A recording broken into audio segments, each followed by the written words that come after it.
Hello and welcome to Let's Review. Roguelites are something of a weird genre in my opinion. In many ways, they actually harken back to the first days of gaming, the idea of bashing your head repeatedly against a wall in an arcade until either it gives up or you do. Now personally, I've not actually played that many of them because it's not really a genre that appeals to me. The only one I actually own is FTL, but I really like FTL, so I suppose there is that. Sunless Sea is actually described as being in a very similar vein to FTL, but in all honesty, I think they're very different beasts. But the question is Sunless Sea actually any good? Well, to answer that, we start as we always do, with the gameplay. The game really consists of two elements, in port and at sea, and in my personal opinion, the in-port stuff is far more interesting. This is the in-port view of Sunless Sea. Now, this is a particularly busy port for the simple reason that this is London, which is your home base. But each port follows the same basic idea. You will have a number of options along here when you dock for things that you can do. So for example, I could go and visit the Admiralty. Now the Admiralty is useful because here I can submit port reports. You can gather one of these for each different port you visit, and each time you return to them after dropping off your initial port report. The first report will always net you more money than any subsequent reports, but it can be useful. Now I don't actually have any to drop off at the moment because I'd already dropped off all the port reports I had, but that's okay. I could also speak to the Admiral, who's here. And if I wanted, I could use some of the Admiralty favours, which again, you get for dropping off port reports, which would theoretically get me some more fuel. I could submit some vital intelligence, if I had any, or a chart, or whispers in the Great Game. I can also acquire quests from him, so I currently have a quest to travel to a specific port and get some information from there. We can then go to the docks, so for example I can attempt to hire on more crew. Now, I have a number of stats here which include my hearts, my veils, my pages, my mirrors, and my iron. Now this challenge is related to my heart score, and because I have 34 hearts, it's guaranteed to succeed. So here I can attempt to hire on more crew. So if you look up here, I have 9 crew members out of a potential 10. This bunch ranked up here are my officers. And it's worth having a full crew. If you have less than half crew, your top speed is reduced. So it's always worth keeping your crew topped up. And it's going to cost me 30 Echo, which is the currency of the realm, in order to actually hire more crew. But that's perfectly acceptable, because as you can see I have 2,181 Echo, so it's well worth spending 30 to gain an additional crew member. Now I actually gained 2 crew there, and that one is a luck roll, or a hearts roll rather. But depending on your score, you will have a percentage chance to succeed. So after you click on it, the game will effectively do a random dice roll behind the scenes and you'll know whether or not you succeeded. From the docks, I can also, for example, put my ship in dry dock. So I can potentially visit the Admiralty fuel stores, which will exchange a point of Admiralty's favour for either 2 or 3 fuel. Now, if I was to take this challenge, I would have a 40% chance of gaining 3 fuel and a 60% chance of only gaining 2. However, at the moment I've got the money to actually buy fuel, so it's not worth doing. If my ship was damaged, I could use a variety of services to repair it. So I could spend 75 Echo, which is relatively cheap. I could spend 100 Echo, which would have a much better chance of succeeding. I could cash in some of my Admiralty favours, which would also mean cheaper repairs at high quality, which is my preferred option. Or I could employ the Ratius Faber engineers, which, well, as you can see, it's a matter of luck. That one really is just going to go one way or the other, and you can't tell. But I don't need to repair my ship at the moment.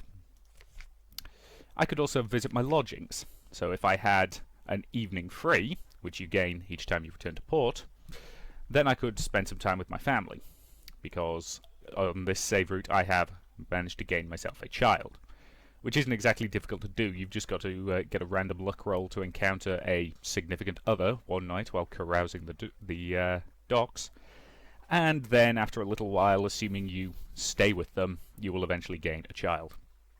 Now my lodgings at the moment are the not the mansion, the I can't remember what it's called. The elegant townhouse. That's what it's called. Once you've gained that, which incidentally costs 1,000 echo, you will gain access to the study. Now the study is useful because it allows you to create various items, including a quote-unquote ironclad will. Now this will is extremely useful as it means that things will be passed on when your captain dies, including the townhouse. The first time I acquired the townhouse, I was just shy of the money to actually create the will, and thus when my next captain died, I had to start over earning the money to buy the townhouse again, which is quite annoying. But if I had various items, so for example if I had 7 secrets, which are effectively things you gain by leveling up, over here, and 7 strange caches along with no whispering trophy case, I could build a whispering trophy case. And if you're trying to get one of the endings, the Song of the Z, you need 77 Memories of Distant Shores, 77 Z Stories, 77 Tales of Terror, 40 secrets, and then every item from above until eventually you can create the Song of the Z. Needless to say, that takes quite a while. I could also rest, which would reduce my terror score, which is up here. But I think one thing I will do is I will buy some stuff. So, if I give you a quick look at my hold, at the moment the only things in my hold are my cargo, which is fuel and supplies, which we need in order to actually do things, but I'm not carrying anything else. Now I don't tend to carry much in the way of cargo because I tend to find that exploring is a much more effective way of doing things. I can also change around my officers, so for example I've currently got these two who I have replaced. So my former gunnery officer is my Longshanks gunner, who gave me a +1 bonus to iron. I replaced her with one who gave me a +6 bonus to iron and a +3 to veils. And my mascot used to give me 1 hearts, and I replaced it with one that gave me 2 veils. I'm still missing a cook, and you can usually recruit fresh officers when you return to London. So if I go back to the shops, it's probably worth getting something along here. So I think I will get myself a simple Withen optical glass as clear as ice and as sharp as salt, which is a simple lamp. It's not expensive, but I can equip it to the bridge slot, which will improve my forward beams significantly. You can see I've also got a decent deck weapon and some fairly standard engines. Now if I wanted, I have some torpedo components I could sell, but they don't take up any space in my hold, so I'm going to hang on to them. They're used as ammunition in certain forward weapons. I'm also going to buy a little bit of additional fuel and some additional supplies. I'm now taking up 30 out of 40 of my cargo space with fuel and supplies, which does severely limit the amount that you can actually carry. I could also buy some various stuffs if I wanted to, but I don't really feel the desire to, for the simple reason that I have yet to encounter anywhere that will buy stuff at a higher that you can sell stuff to at a higher price than you would buy it in London. That could just be me not paying sufficient attention to the options, but that's the way it is. If I wanted, I could buy a particularly powerful engine. So to compare, that's what I currently have, which has an engine power of 800. And if I wanted, I could buy a significantly better one for 2000 echo, which would boost my speed to 2000.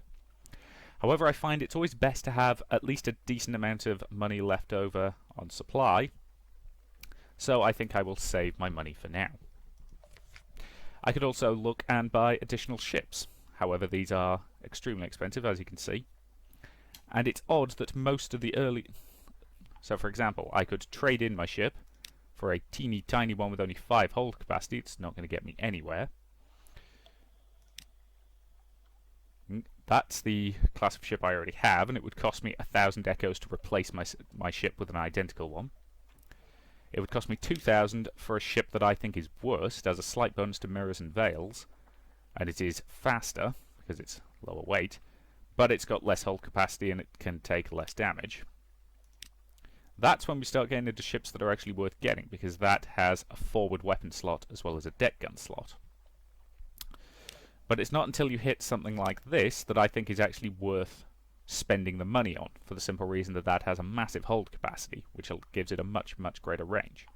It's certainly slower, but it also has the advantage of deck aft weapons, which means that you have a full circle of weapons, which I'll be showing you later. And of course the eventual ship that you want to get, which costs a fairly ridiculous 29,000 echoes, is the Dreadnought class ship, which is massive, has really good hold capacity, has 40 sailors on board, and has a good bonus to iron and mirrors, although it's got a really reduced veils, for the simple reason that it's just not very subtle. But it can equip absolutely everything, because you'll notice I don't have space for a forward weapon or an aft weapon, though I can fit something in the auxiliary slot. That is fundamentally it for what you can do in port. Once you decide to leave, you simply close it and then you launch, and I'll be showing you that in a moment. So, fundamentally, that is it for the in-port gameplay of Sunless Sea. While this primarily amounts to deciding how you're going to allocate your funds, arranging contacts, and acquiring contracts, it is actually shockingly deep and interesting. And there's a really good risk-reward mechanic to it. Do you carry more cargo in order to make more profit on an individual run, but as a result carry less fuel and fewer supplies and risk running out on the way? It's actually really quite interesting, and it's shockingly deep as well. Especially if you're going for the Song of the Sea ending, because frankly, the amount of stuff you have to gather in order to achieve that is frankly staggering. In addition to this gameplay, there is of course the actual sailing, and unfortunately, that is definitely the weaker element here. Once you decide to leave port, you can set sail onto the sea, so you do that simply by pressing E.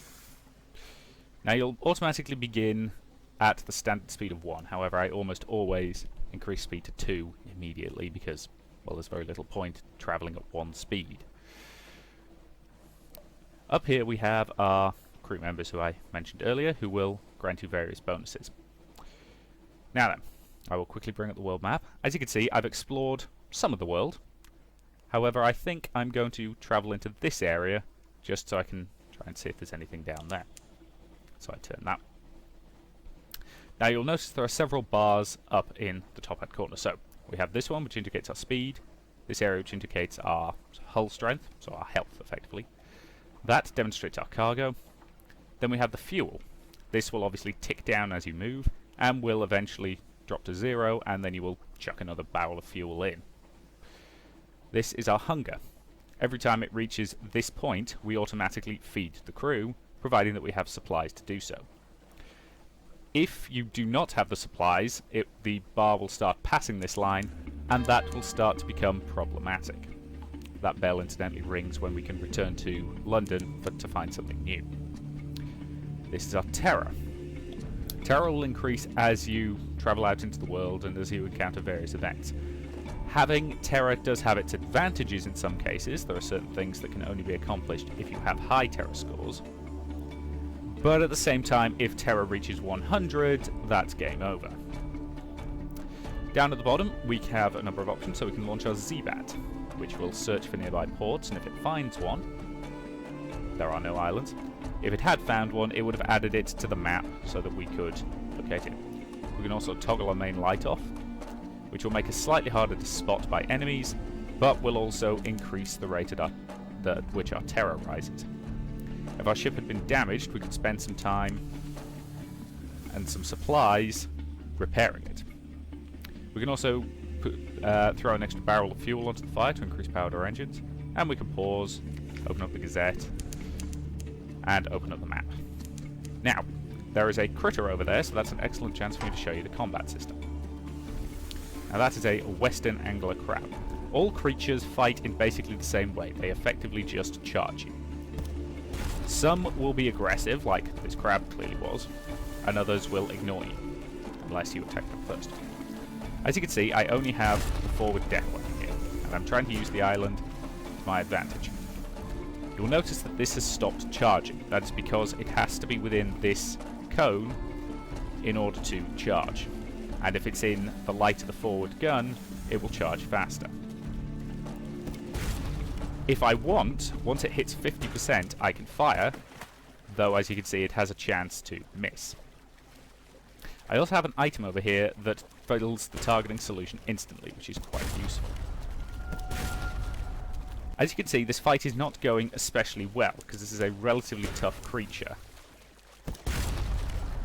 However, I'm fairly confident I should be able to kill it.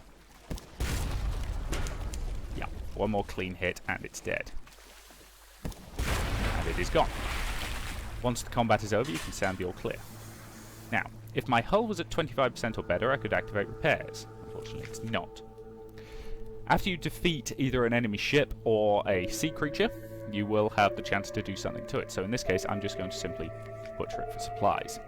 So I've gained a supplies, and I've also gained an additional item, which is an unprepubescing mass. So we may be able to find it useful. So I now have the option to either smoke it, and that's smoke it in the sense of smoked salmon rather than in the sense of tobacco, or we can fling it overboard, which means we won't gain any terror for it, but we won't gain anything else either. So I think I'm going to smoke it. So we've gained 2 supplies. That had the chance of causing us to gain terror, but thankfully we didn't. Now, since our health has been significantly impacted by that one encounter, it seems to make sense to me to start heading in the direction of home because, well, obviously if you sink at sea, that's it. You've got to start a fresh character. Now that character will have one of several legacies depending on your choice. Only the rival one is unlocked initially, and each one has different advantages and disadvantages. So the rival, for example, gets to keep the previous captain's main deck weapon. You will encounter other ships, so for example you will sometimes encounter pirates. Now this is a smaller creature. Sometimes you will go for a very long time without encountering anything, and sometimes you will encounter a lot of stuff in succession. You'll notice I actually lost 2 crew members in the fight with the larger creature. Now the smaller ones are potentially useful, however they will only lose hunger rather than gain supplies, which is a subtle difference. I'm now just going to quickly demonstrate the full powered engines, which will basically burn off the rest of the fuel in the barrel very, very quickly, but will get you a boost to speed. However, it does run the risk of the engine potentially exploding. I've not actually seen that happen yet, but the game does advise you that it can happen. But fundamentally, that's really all there is to the sailing and to the combat of Sunless Sea. It's mostly about heading out into the world, doing a bit of exploring, and running away back to London to get repaired and refitted once anything unpleasant happens. The main problem here is that it just takes bloody forever to get anywhere. And this is a particular annoyance if you're doing something like, say, the Sphinx Stone contract, which requires you to go back and forth to London multiple times. In addition to that, the combat just isn't very interesting. It's too basic, and while it does definitely get better once you acquire a ship that can equip multiple weapons, you are going to be stuck with that starting ship for a long time until you can afford something better.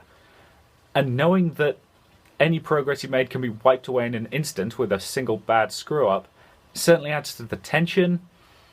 It can also be incredibly frustrating, especially if you're just that close to unlocking something good and then your hopes get dashed. Now, don't get me wrong, all of that really does kind of add to the atmosphere, but it can be incredibly frustrating. And ultimately, I think that sums up this gameplay pretty well. It's got a lot of really good, really interesting elements, but there's a lot of niggling little problems with it that just kind of annoy you. Some people, I suspect, will really love it, but personally, I found it a little bit sluggish for my tastes.